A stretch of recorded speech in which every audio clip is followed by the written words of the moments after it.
pra ir pra luta eu vou, se é pra tá presente eu tô, pois na vida da gente o que vale é o amor. Se é pra ir pra luta eu vou, se é pra tá presente eu tô, pois na vida da gente o que vale é o amor. Salve, salve pessoal, bem-vindo ao nosso canal Fábio da PJ. Queria pedir inicialmente desculpa, gente. Algumas pessoas me perguntaram por que nunca mais tinha saído vídeo, né? É que eu estava meio ocupado com algumas coisas de escola, fechando nota, uma série de coisas que quem é professor entende, e também algumas questões pessoais que eu precisava resolver. Por conta disso acabou atrasando um pouquinho, mas já estamos caminhando para a gente dar sequência a esse canal de forma mais intensa, beleza? Bom, pessoal, o Emílio Garrastazu Médici, tá? É o governo que a gente vai debater hoje. É o governo que vai substituir, perdão, o governo Costa e Silva, tá? O Médici, a gente viu no vídeo passado que foi o Costa e Silva quem lançou o ato institucional número 5, tá? O AI-5, que ficou muito conhecido por ser considerado o ato institucional mais repressivo da ditadura. Durante o governo do Médici, a gente vai ter o período conhecido como anos de chumbo. De antemão, já chamar a atenção para o seguinte: o fato de se considerar que esse período da ditadura foi o período mais repressivo não quer dizer que os outros períodos não tenham sido repressivos, tá? Desde o governo Castelo Branco até o último governo militar, toda a ditadura foi muito repressiva, foi muito dura. Mas esse governo do Médici, ele se destaca por isso. Foi o período mais repressivo desses governos dos generais militares, tá? É também conhecido como o período do milagre econômico, e é onde surgem também os grupos de esquerda e de luta, né? Como de luta armada, né, na verdade, como a VPR, a ALN e o MR8. A VPR, que era a Vanguarda Popular Revolucionária, que era liderada pelo Carlos Lamarca, a ALN, que era a Aliança de Libertação Nacional, que tinha como liderança o Carlos Marighella, e o MR8, o Movimento Revolucionário 8 de Outubro, tá, liderado por alguns jovens estudantes. Bom, pessoal, nesse período, como eu disse, a gente vai viver...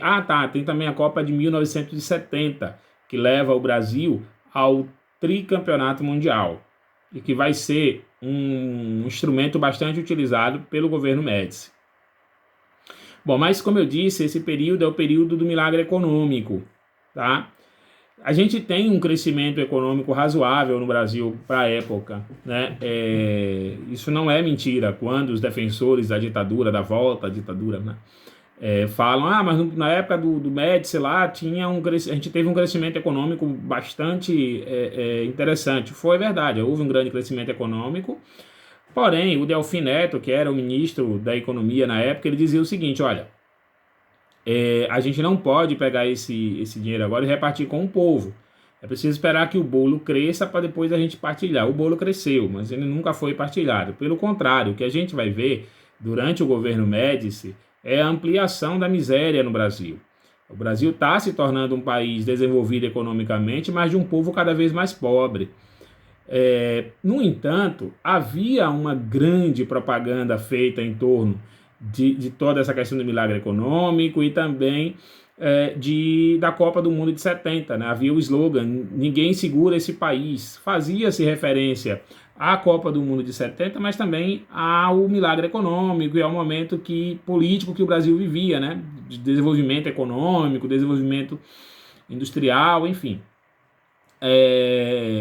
E também um período, como eu disse, de muita repressão. Bom, o Delfim Neto, então, ele vai fazer esse discurso, né, de que é preciso deixar crescer e tal, para que o bolo fosse partilhado depois, né, e como eu disse, ele nunca foi. Havia um outro slogan durante o período da ditadura militar, que inclusive foi pinchado na frente da casa do então arcebispo de Olinda, o Dom Helder Câmara, só para citar como exemplo, e o lema era "Brasil, ame-o ou deixe-o". E Dom Helder Câmara teve a casa inchada com esse slogan e depois foi metralhada a casa do então arcebispo de Olinda. O Dom Helder vai ser visto como um inimigo da ditadura. A Igreja Católica, setores da Igreja Católica, também passam a ser vistos pelo regime como um inimigo do regime, além dos estudantes, dos operários, dos sindicatos, de todos os outros que já vinham sendo perseguidos pela ditadura. Então esse lema, Brasil a meu deixo, ele é uma marca desse governo Médici, que prima pela repressão, que prima pela tortura, que prima por uma série de questões, e que vai dizer, olha, ou você aceita esse país do jeito que ele é, ou aceita o regime, ou então você vai ter que sair do país, ou, né, vai sofrer consequências mais duras. Bom, os órgãos de repressão que a gente tinha na época do governo Médici eram o CENIMAR, tá? O Centro de Informações da Marinha, o CIEX, que era o Centro de Informação do Exército, a OBAN de São Paulo, que era a Operação Bandeirantes, essa surgiu da OBAN e do 2º Exército, o DOI-CODE, que é o mais famoso, né, o Departamento de Operações e Informações e Central de Operação de Defesa Interna, era onde atuava o Brilhante Ustra, né, o Carlos Brilhante Ustra, tão homenageado aí por alguns políticos atuais do Brasil, né, por os defensores da ditadura. Então era onde atuava o torturador Carlos Brilhante Ustra. Esse pessoal, esses órgãos, né, praticavam repressão, e aí essa repressão ela era feita através de tortura, de morte, de espionagem, vigilância sobre pessoas e entidades, enfim. Havia toda uma ideia, toda uma estrutura de repressão que foi montada pelo governo Médici, tá? O AI-5 não é o único ato institucional, ele é o principal desse período, mas vai haver outros. E o Médici vai lançar 2 emendas interessantes também para esse período, para a gente estudar, que é o AI-13, tá? Que institui o exílio para as pessoas perigosas para o Brasil. Mas o que era pessoas perigosas para o Brasil? Isso não ficava claro, né? Mas obviamente que para a gente entende que era aqueles que eram inimigos do regime. O AI-14, que legalizou a pena de morte no Brasil, mas esse acabou que nunca foi usado oficialmente, porque aqueles que foram assassinados, na verdade, eles desapareceram, né? Acabaram sendo desaparecidos políticos. E o governo Médici, né, ele tem o triste mérito, vamos assim dizer, de ter controlado os movimentos da luta armada por meio da repressão, né, que se instaurou nesse período. Muitas pessoas foram duramente torturadas nesse período do Médici, gente. Assim, é algo estarrecedor, tá?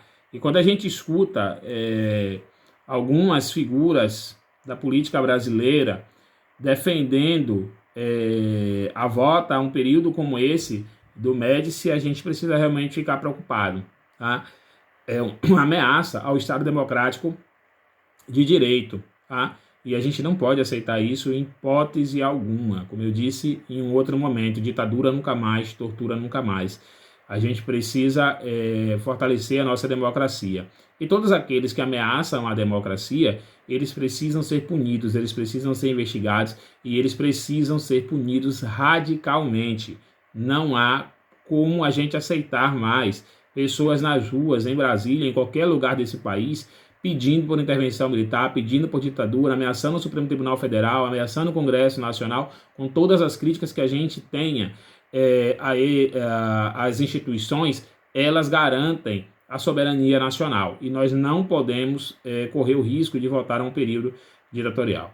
Beleza, galera? No próximo vídeo, né, a gente vai começar a falar um pouquinho da abertura, o processo de abertura lento, gradual e seguro que foi instaurado pelo regime, tá?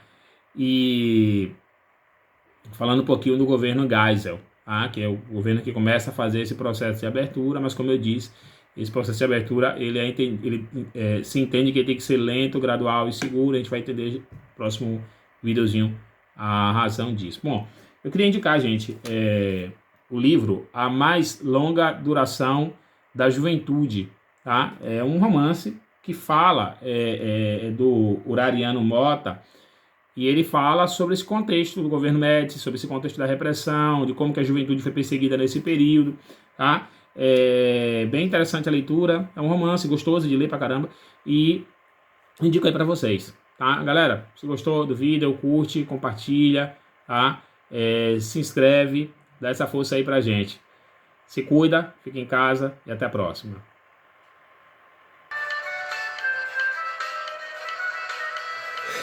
Se é pra ir pra luta, eu vou. Se é pra tá presente, eu tô. Pois na vida da gente o que vale é o amor. Se é pra ir pra luta, eu vou. Se é pra tá presente, eu tô. Pois na vida da gente o que vale é o amor.